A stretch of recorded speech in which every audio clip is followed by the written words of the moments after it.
সবাইকে অনেক অনেক নমস্কার।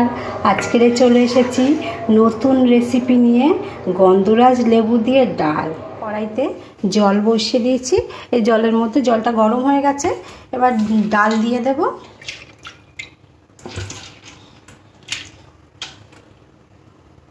ডালটা একটু বাকি আছে সিদ্ধ হতে, ওই জন্য ডালটা আরও 2 থেকে 3 মিনিট ঢাকা দিয়ে দেবো। দিয়ে ভালো করে ডালটাকে সিদ্ধ করে নিতে হবে। দেখুন বন্ধুরা, ডালটা খুব ভালো সিদ্ধ হয়ে গেছে।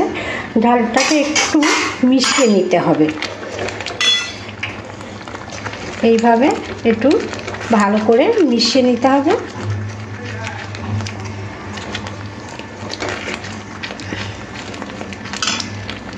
তখন আমি হলুদ গুঁড়ো দিয়েছিলাম, আর একটু অল্প করে হলুদ গুঁড়ো দিলাম,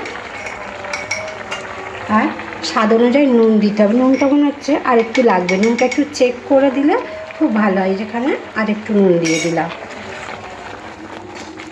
নুনটা একটু বুঝে সুঝে দিতে হবে, যাতে নুন বেশি না হয়ে যায়। এবার হালকা গরম জলটা দিয়ে দেবো ডালের মধ্যে।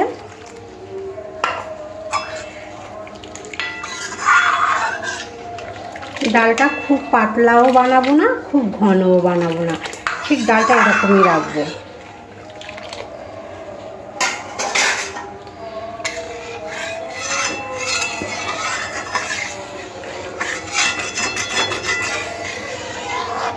ডালটা ফুটে উঠলে নামিয়ে নেব।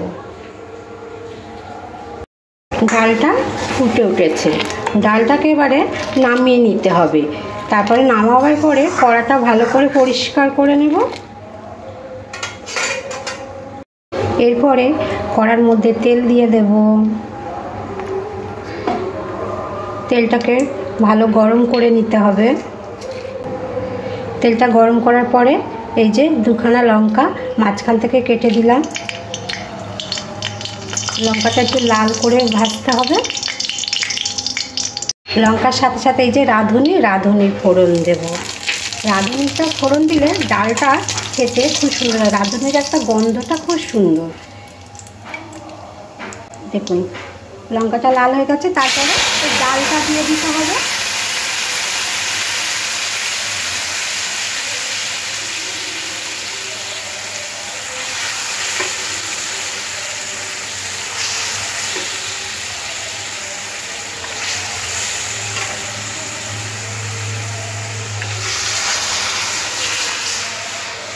সব শেষে দিতে হবে এই যে দেখুন তো, এগুলো কি গন্ধরাজ লেবু। এত সুন্দর গন্ধরাজ লেবুর গন্ধ বার হচ্ছে। এই ডালের মধ্যে দিয়ে দেবো। ডালটা আপনারা অনেক রকমভাবে বানিয়েছেন, এই গন্ধরাজ লেবু দিয়ে কি ডাল একবারও আপনারা বানিয়েছেন? না বানিয়ে থাকলে একবার বাড়িতে বানাবেন, দারুণ লাগবে খেতে। এই গন্ধরাজ লেবুটা ডালের মধ্যে দিতে ডালের গন্ধটা এত সুন্দর বার হচ্ছে, যেন গন্ধে মমা করছে। এই লেবু দিয়ে অল্প ফোটাবো, বেশি ফোটালে আবার লেবু আবার তিতো হয়ে যেতে পারে। তাহলে আজকের রেসিপিটা কেমন লাগলো বন্ধুরা, অবশ্যই লাইক শেয়ার কমেন্ট করে জানাবেন। আজকের মতন এখানে শেষ করলাম। সবাইকে অসংখ্য ধন্যবাদ রেসিপিটা দেখার জন্য। দেখুন ডালটা সম্পূর্ণ রেডি হয়ে গেছে। গ্যাসটা অফ করে দেব, দিয়ে নামিয়ে নেব।